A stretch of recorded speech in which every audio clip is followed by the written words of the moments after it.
czym Wam się kojarzy auto osobowe z segmentu B? Dla mnie to miejska popierdółka, oferująca znośną ilość miejsca, średnio nadająca się na trasy, która jest tania w zakupie, prosta, czyli pozbawiona drogich i skomplikowanych rozwiązań, z wyposażeniem o półeczkę wyżej od absolutny brak czegokolwiek. To auto, które znajduje się za moimi plecami, nie ma ani jednej z tych cech, a mówią o nim, że zostało stworzone z myślą o Europie, gdzie segment B ma się nadal bardzo dobrze. Ba, sama wiceprezes wykonawcza marki mówi o nim. To nie jest samochód, to BYD Delfin G DMI. Zapraszam serdecznie na film.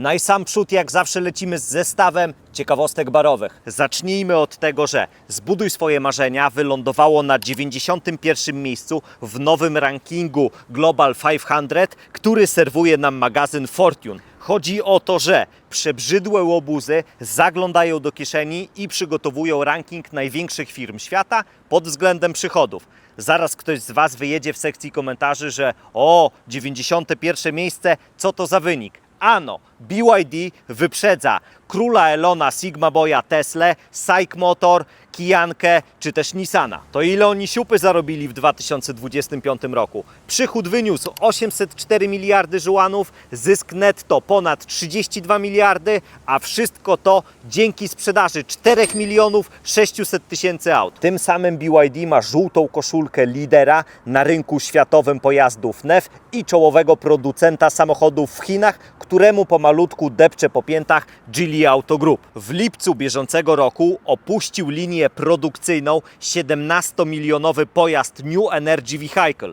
Zakładam w ciemno, że polało się sporo szampana. A jak tam kręcenie lodów w 2026 roku? Ano już mówię, od stycznia do lipca włącznie opędzlowali globalnie ponad 2 227 000 aut, w tym szanowny eksport wyniósł prawie 970 000. Posłuchajcie tego, w samym lipcu sprzedali ponad 411 000 pojazdów nowej generacji. Całkowicie gratisowo załączam Wam przeeleganckie grafiki, jak wypada to na tle innych marek. Możecie sobie zastopować i poanalizować.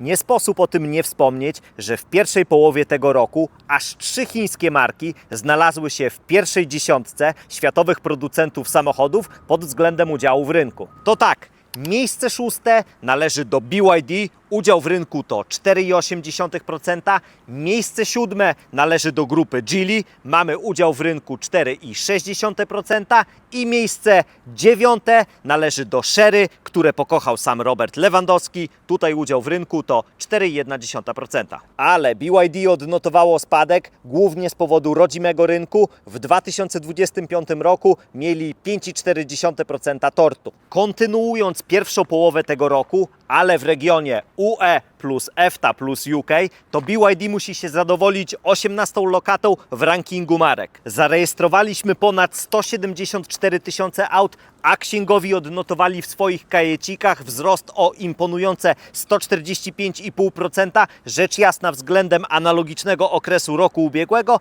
a szanowny udział w rynku to 2,4%. A teraz nasze ziemie, te ziemie. Okres to styczeń-lipiec i BYD znów ląduje na 18 miejscu. Mamma mia! Zarejestrowaliśmy 6602 auta, a to przekłada się na imponujący wzrost o 193%. Z kolei udział w rynku to 1,79%. Która marka wyprzedza BYD w rankingu chińskich marek? Ano Omoda oraz MG. Omoda wylądowała na 13 miejscu, z kolei MG oczko wyżej na 12. A, jest jeszcze przecież Volvo. Jeszcze na trzecią nóżkę dodam, że poprzeglądałem rankingi EQS chińskich NEV-ów od JD Power, czyli jakości początkowej aut, i BYD wypada w nich różnie. Raz jest na szczycie stawki, a raz na środku. No a co, teraz lecimy z muzyką i przedstawiamy wykresy.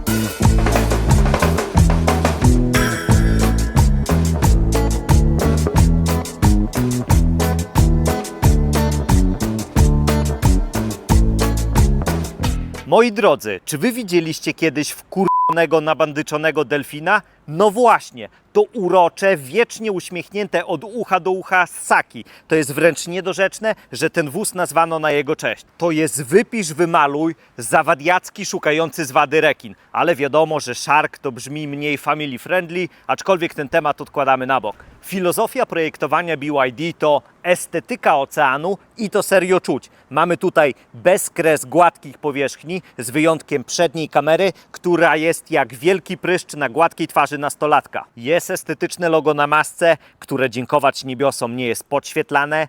Taki, powiedziałbym, dość klasyczny kształt świateł LEDowych, bez żadnych tam udziwnień, a po bokach są prawdziwe wloty powietrza, a nie atrapowicze, tandetowicze, które przyjemnie zaakcentowano. W dolnej części zderzaka mamy aktywny wlot powietrza. Wiadomo, raz jest to poprawa aerodynamiki, a drugi raz, kiedy silnik spalinowy musi zaczerpnąć świeżego powietrza. Nie wiem jak wam, ale mnie przód delfina jak najbardziej siedzi. Koniecznie jeszcze zwróćcie uwagę, jak on jest szeroki. A porównując go do innych aut z segmentu B, jest to najprawdziwszy potwór. Skoro wywołałem do tablicy cyferki, no to jedziemy z nimi. Wóz mierzy na długość prawie 4,2 metra, na szerokość bez lusterek ponad 1,8, na wysokość prawie 1,6, z kolei wielebny rozstaw osi to ponad 2,6 metra. Wygląda na to, że delfin od najmłodszych lat był faszerowany hormonem wzrostu, stąd te potężne gabaryty, jak na segment, który reprezentuje. Prześwit wynosi 150 mm, a pod pełnym obciążeniem 125.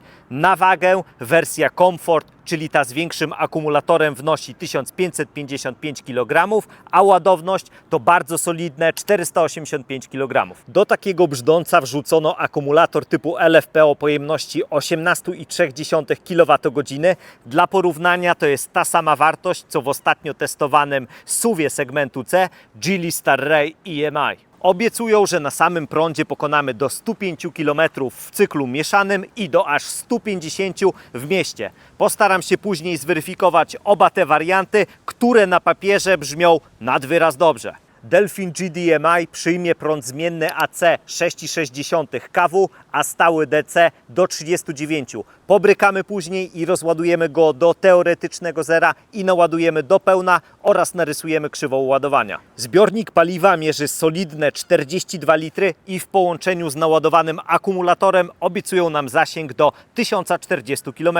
Przód mamy kolumny MacPhersona, a tył belkę skrętną. Jestem wielkim fanem przez duże F tego lakieru, który zwie się Orange Sunset. Jest doprawdy wspaniały i nie wyobrażam sobie wziąć delfina w innym lakierze. Ponadto jest jako jedyny bezpłatny w każdej wersji wyposażenia, a to mocny argument. Są jeszcze do wyboru za 3400 zł. Biały, szary, czarny oraz niebieski metalizowane i jeden biały niemetalizowany. Całkiem ładna aerodynamiczna sylwetka z 4 literami, które sugerują, że na tylnej wersalce oraz w bagażniku raczej miejsca nie zabraknie. Mamy subtelny spoiler dachowy, sporo elementów w czerni, począwszy od tego dekoru na przednim nadkolu, po listwy wokół okien, aż po progi. Strzelili dwie fale, jedna jest tutaj na słupku C łamane na D, a druga wyżłobiona na drzwiach przednich oraz tylnych. Felgi są w rozmiarze 18 cali, notabene jest to największy rozmiar, jaki w tym aucie występuje. Są pięcioramienne z rozczapierzeniem, dwukolorowe i moim zdaniem wyglądają apetycznie, a na nie mamy nawleczone opony od Hankooka w rozmiarze 215 łamane na 50. Klamki to doskonałe połączenie aerodynamiki z praktycznością, bezpieczeństwem i wygodą użytkowania, a w porównaniu do elektrycznych wysuwanych pałąków to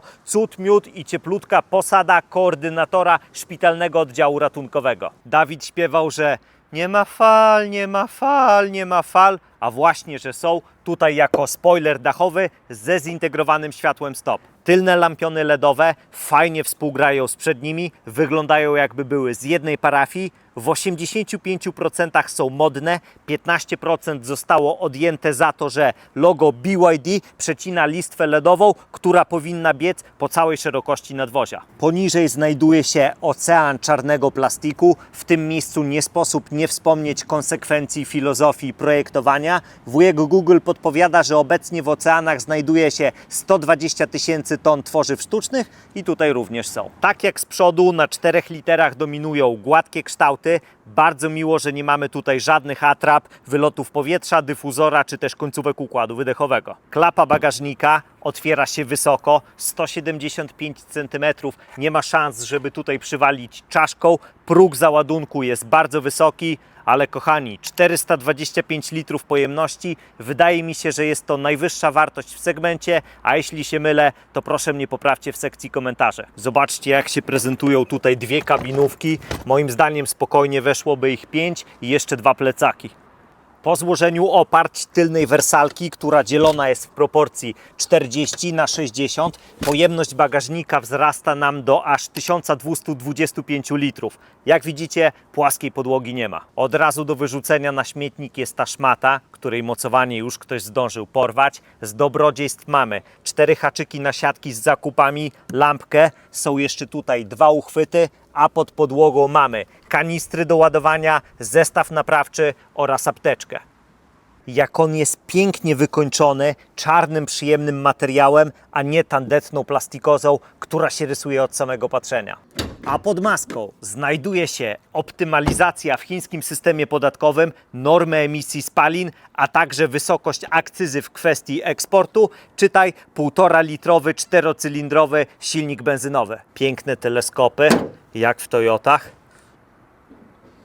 Cyk. Moc 95 koni i 120 Nm, do tego serce układu, czyli motor elektryczny i mamy łączną moc systemową, która wynosi 212 koni mechanicznych i 210 Nm.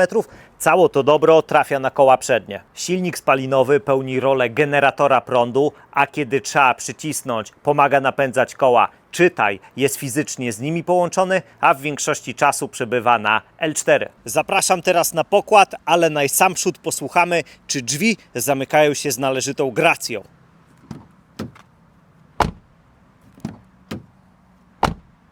Jak na ten segment względna kultura jest. Przyznaję, że tak nudnych drzwi dawno nie widziałem. Wielkie gratulacje BYD.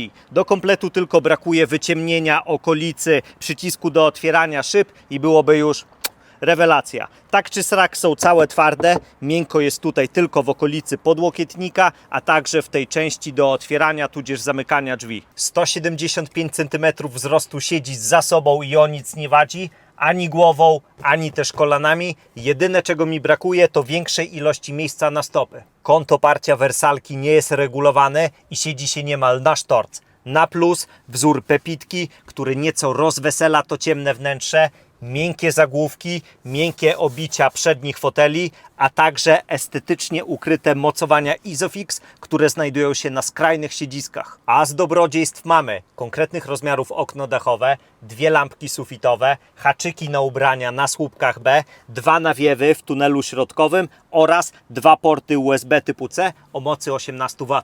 Podłokietnika nie ma, jak również przybicia do bagażnika, ale zaskakująco wygodnie siedzi się na karnym jeżyku, siedzisko oraz oparcie jest miękkie, zagłówek wyjeżdża na odpowiednią wysokość, miejsca nie brakuje i podłoga jest płaska. Bezkluczykowy dostęp, ależ oczywiście, że jest na pokładzie. Między innymi otwieramy tudzież zamykamy auto za pomocą przycisku znajdującego się tylko na klamce kierowcy albo za pomocą naszego smartfona wrzucamy sobie do niego kluczyk, przykładamy do lusterka i voilà. Zobaczcie, jakie się robi teraz krótkie numery WIN. Dla przykładu ten ma numer 44. Drzwi przednie wykończone są z faworyzacją i zresztą bardzo dobrze. dobrze. Mamy dodatkowe miękko-twarde wykończenie tutaj oraz miękkie w tej części podłokietnika. Co więcej, jest wygodny zestaw klawiszy oraz przycisków od sterowania lusterkami zewnętrznymi, centralnego zamka, sterowania szybami, a także ich blokady, a na dole jest jeszcze przycisk od otwierania klapki wlewu paliwa,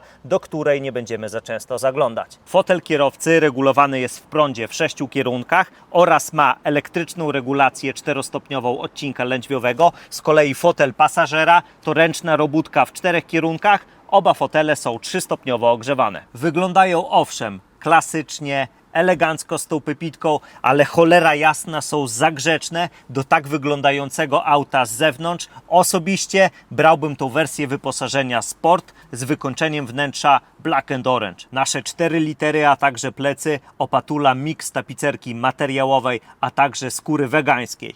Powiem tak, jest to taki miks babcinej pufy z podstawowym podparciem bocznym pleców. Nie wzbudzają we mnie żadnych emocji. Ani nie są bardzo dobre, ani też kiepskie. Takie neutralne, łamane na poprawne. W temacie widoczności to nie mam żadnych zastrzeżeń. W ogóle to tutaj jest taki klimacik lekki sportowizny, a to dlatego, że mamy długą przednią szybę pod niewielkim kątem. Dominują tutaj twarde tworzywa, ale raczej nikt o zdrowych zmysłach nie spodziewa się nie wiadomo jakiego wykończenia, aczkolwiek ten panel na desce rozdzielczej jest miękko twardy. Jak zwykle szarpałem tutaj wszystko jak ostatni neandertalczyk i spasowanie jest na naprawdę bardzo dobrym poziomie. Dość oryginalnie zamontowano cyfrowe zegary, które wraz z tą listwą w fortepianowej czerni są zintegrowane w deskę rozdzielczą. W górnym centrum dowodzenia mamy przycisk do wzywania pomocy oraz, nie wiedząc czemu, dotykowe sterowanie roletą oraz poduchą pasażera. Co więcej, mamy 2 lampki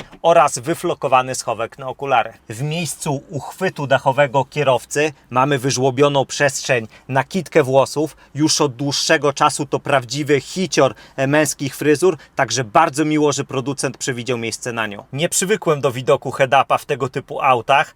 Jest czytelny, wyświetla prędkość, aktualne ograniczenie prędkości i opcjonalne wskazania z nawigacji oraz systemu wsparcia. Średnio co tydzień zmieniam auto testowe i te cyfrowe zegary wyglądają jak w niemal każdym innym współczesnym aucie. Mierzą 8,8 cala, są czytelne, mogą być niemal całe mapą. Do wyboru jest tryb jasny, a także ciemny i po obu skrajnych częściach możemy zmieniać zawartość wyświetlanych informacji po 5 na stronę. Mięsisty wieniec, 3-stopniowo ogrzewany, ze skóry wegańskiej, bardzo przyjemnie leży w dłoniach.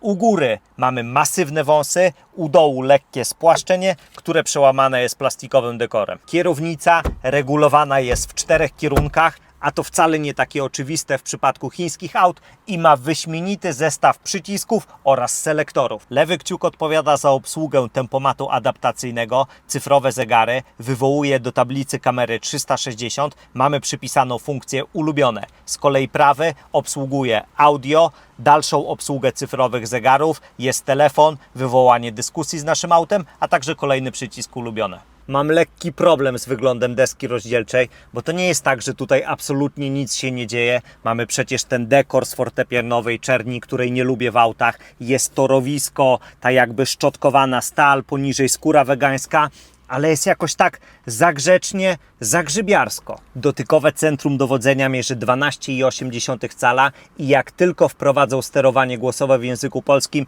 to naprawdę będzie ciężko się do czegoś przyczepić. Kamery 360 są dobrej jakości, sami zobaczcie. Widok przód, bok, tył, drugi bok. I co ciekawe, mamy do nich dostęp nawet jak szybko jedziemy. Mamy sporo opcji personalizacji, na przykład tutaj, jak również tutaj. Jest bezprzewodowy Apple CarPlay oraz Android Auto. Co istotne, jest zawsze pod ręką ten zestaw skrótów. Proszę bardzo, interfejs jest czytelny, łatwy w obsłudze oraz intuicyjny i działa naprawdę bardzo szybko. A pod tabletem mamy przeeleganckie kratki nawiewów. Sterowanie za pomocą tych pałąków jest bardzo wygodne. Poniżej mamy zestaw selektorów od rodzaju napędu EV oraz HEV, a drugi jest od trybów jazdy. Do wyboru jest Eco, Normal, Sport oraz Snow. Klawisze od trakcji, świateł awaryjnych, start and stop, auto hold oraz grzania przedniej szyby. Można to zrobić fajnie i praktycznie, a pewnie, że można. Dalej są dwa uchwyty na napoje, ewentualnie może być to jakaś większa kieszonka na portfel, klucze albo jakieś inne klamoty. Bardzo wygodna ładowarka indukcyjna, która jest chłodzona o mocy 15 W, a tutaj jest kolejny uchwyt na napoje. Podłokietnik jest miękki, nie jest on regulowany, skrywa pokaźnych rozmiarów schowek, który nie ma żadnych dobrodziejstw. A pod pływającą konsolą mamy gniazdo 12 oraz dwa porty USB typu C i jeden z nich ma moc aż 60 W, a drugi 18 i jest tutaj przestrzeń na buty. Serio, wielu chińskich producentów wskazuje, że to jest właśnie przestrzeń na obuwie. Przed pasażerem jest niewielki schowek oraz uchwyt na siatkę z zakupami. Jedziemy na nasz stały odcinek pomiarowy, żeby być uczciwym wobec innych testowanych aut i za moment sprawdzimy wyciszenie na tempomacie przy 90 i 120 km na godzinę oraz sprawdzimy sprinty od 0 do setki, a także od 80 do 120 km na godzinę i wszystko to z teoretycznie rozładowaną baterią. Tryb hybrydowy mamy zapięty, tempomat również, ja się zamykam i mierzymy. Minimum mamy 61 dB, obowiązkowo zamieszczamy tabelkę z wynikami ostatnio testowanych aut, żeby mieć jakiś punkt odniesienia, czy jest to dobry, czy też kiepski wynik. Dopuszczalna prędkość na ekspresowej drodze dwujezdniowej jest, zamykam się również i mierzymy. Mamy minimum 62,9 dB. Inteligentny tempomat działa bardzo dobrze, należycie trzyma auto w pasie ruchu, nie szarpie, nie zwalnia na łukach bez powodu i nie widzi rzeczy, których nie ma na drodze. Pokonałem na nim całą S8, odcinek Warszawa-Białystok, weryfikowałem go również na drogach krajowych jednojezdniowych, gdzie kiepsko są widoczne linie i powiem tak, podróżowanie w jego towarzystwie to czysta przyjemność. A skoro o odcinku Warszawa-Białystok mowa, to odebrałem auto z pełnym bakiem paliwa, z poziomem naładowania akumulatora równym 50% i nastawiłem docelową moc na 70%, czyli musiał się podładować i utrzymywać wysoką wartość i po 208 km komputer wskazywał mi konsumpcję paliwa równą 10,8 litra, co daje wynik niecałe 5,2 litra na 100 km. Jak dla mnie rewelacja. Ja po prostu w to nie wierzę. Cyk, tylna kamerka, proszę bardzo. Rzut z boku, siedzi, rzut z przodu. Kurczę, coś pięknego. Producent obiecuje nam pierwszą setkę w przyzwoite 8,3 sekundy. Sprawdzimy, jak to się odpycha w trybie EV oraz HEV, oczywiście w sporcie. Trakcja jest wyłączona, klimatyzacja również. Odpalamy tryb sport i jedziemy. Oj, oj, oj. Silnik od razu porwany do tańca. I mamy to. Mamma mia, wynik to 8,26, czyli lepiej niż deklaruje producent. Ależ ja jestem wyśmienitym driverem. Przy takim stanie naładowania akumulatora nie chcę wejść w tryb EV, dlatego pomiarów nie będzie. Sprawdzimy później, jak to wypada przy naładowanej baterii. Dalej jesteśmy w trybie HEV oraz Sport i teraz weryfikujemy 80 zł 20, takie klasyczne wyprzedzanie statystycznego kierowcy Toyoty, który jedzie zawsze o 20-30 km mniej niż dopuszczalne ograniczenie prędkości.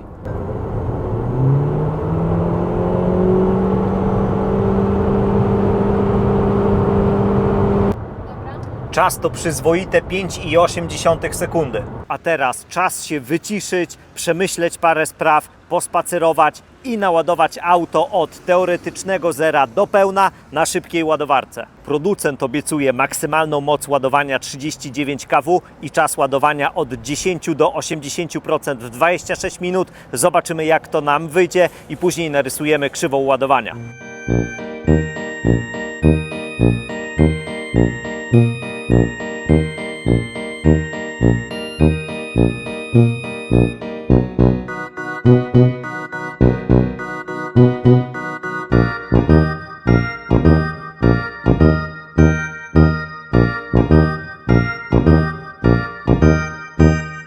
Po niespełna 40 minutach jest upragnione 100%. Bateria ma 71%. Zobaczymy, jakie teraz wyjdą nam sprinty. Coś czuję, że może być to samo, co w ostatnio testowanym Geely Starray EMI, że silnik spalinowy będzie się załączał nieco później. Do tego dochodzi waga prądu, czyli dodatkowe kilogramy, a one nigdy nie sprzyjają sprintom, prawda? Tryb HEV, sport, trakcja wyłączona, klima również. Jedziemy. No i uwaga. I jest. Zgodnie z założeniami jest nieco wolniej 8,37 sekundy. Żeby mieć całkowicie czyste sumienie, sprawdzimy, o ile będzie gorzej jeszcze w trybie EV. I rura.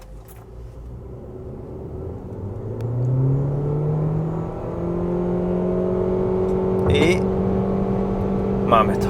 W porównaniu do Geely kręci strasznie powtarzalne czasy. Obiecali 8,3 sekundy, no i tak jest. W ostatnio testowanych autach zostałem tak rozbisurmaniony nagłośnieniem, że jest naprawdę ciężko.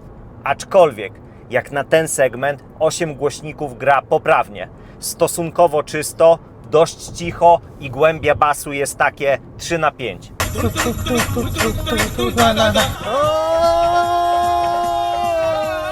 Pojeździłem z asystentami i irytuje taka klasyka, czyli monitorowanie uwagi kierowcy oraz awaryjnego zjeżdżania z pasa ruchu. Szkoda, że nie mamy tutaj takiego rozwiązania, jak jest w Daciach oraz Renówkach, czyli jednego przycisku My Safety Perso, klikamy go raz i całej ekipie mówimy do widzenia. Ale żeby nie było, ja nie winię tutaj samego BYD czy jakiegokolwiek innego producenta, wiadomo czyja to jest sprawka. Wydaje mi się, że najkrótsza droga to jest 5 kliknięć przed jazdą, ale jeśli się mylę, no to proszę mnie poprawcie w sekcji komentarzy. Jedziemy.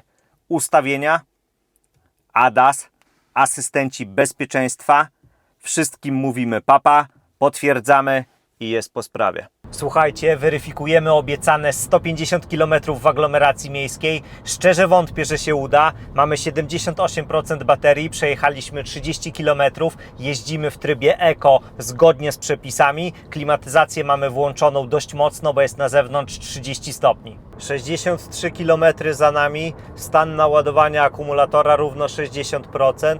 Wygląda na to, że będziemy jeździć do rana. Zapowiada się szampańska zabawa.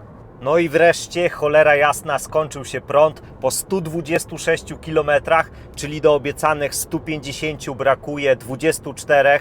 Uważam, że to naprawdę bardzo dobry wynik. Mając mocno masochistyczne zapędy w mieście, myślę, że jest to do zrobienia. Także chapeau bas, tralala.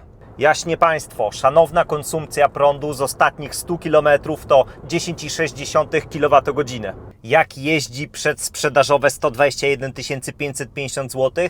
Jeśli miałbym to opisać jednym zdaniem, to miejska popierdółka, która pod względem kultury pracy napędu oraz wyciszenia jeździ jak wóz o klasę wyższy, z tym, że ma nieco twardsze zawieszenie. DMI, czyli Dual Mode Intelligence. Wóz zawsze stawia na bezemisyjną jazdę elektryczną, mianowicie odpalasz go w domyślnym trybie na prąd, aczkolwiek jeśli będzie jego ilość niedostateczna w akumulatorze, to silnik się sam załączy i będzie pełnił rolę generatora prądu. A jeśli będzie potrzeba maksymalnej mocy, to do tańca również porwie koła przednie. Jeśli ktoś z Was ma obawy, że w trybie teoretycznie rozładowanego akumulatora będzie tutaj głośno, to uspokajam, nie będzie. On przy spokojnej przepisowej jeździe pracuje sobie tam spokojnie w tle i pełni rolę generatora prądu. No chyba, że ciśniemy na maksa, wtedy robi się zauważalnie głośniej, ale to nie jest ten poziom hałasu, który znamy chociażby z Toyoty. W ogóle to on ma aż 5 konfiguracji pracy w HEV-ie i robi to bez naszej ingerencji, w zależności od naszego stylu jazdy i poziomu naładowania akumulatora. Zachowanie napędu w 3 słowach: płynność, cisza i dynamika. Ostatnio w którymś z filmów padły z moich ust takie słowa, że kupujący plugina obowiązkowo musi mieć się gdzie ładować i że wystarczy do tego domowe gniazdko. No i zarzucano mi częściowo słusznie, że to nie jest prawda, że nowe hybrydy potrafią mało konsumować paliwa bez doładowywania. Delfin G w cyklu mieszanym zadowoli się 4-5 litrami paliwa, w mieście to będzie sporo mniej, a na trasie sporo więcej i jest to tak naprawdę bardzo dobry wynik. ale mając gniazdko, koszt pokonania tych 100 km diametralnie spada. Może być to ten pułap 9-10 zł. Po prostu ciężkim grzechem jest z tego nie korzystać. Zawieszenie i układ kierowniczy to taka rynkowa, łamane na segmentowa klasyka.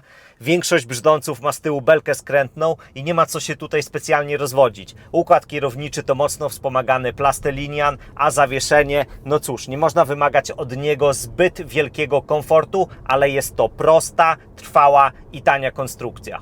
Znam dobrze każde popularne auto z segmentu B na naszych ziemiach, Yarisa, Fabie, Sandero, Clio czy też nic po nic ze Stellantisa i to jest unikat, oczywiście jeśli chodzi o napęd. Jako sympatyk Toyoty, rynkowego benchmarku, nie jestem w stanie wymienić za wielu argumentów przemawiających za nią. Z pewnością jest to wartość rezydualna, aczkolwiek nie jest to pewna i wieczna sprawa oraz to, że mają sprawdzoną, łamane na dopracowaną technologię hybrydową. Ale Delfin GDMI jest bardziej dynamiczny, ma lepszą kulturę pracy zespołu napędowego, jest lepiej wyciszony, na co dzień jeździ się dużo taniej, jest większy, zarazem praktyczniejszy i multimedia pochodzą z innej epoki. Czy się to komuś podoba, czy też nie, to jest to świetny wóz i nie ma o czym w ogóle gadać. Śliczne dzięki BYD Polska za użyczenie auta do testu, a Wam, drodzy widzowie, jeśli podobał się ten film, to koniecznie go podbijcie i zostawcie subskrypcję, żeby nie przegapić kolejnych produkcji.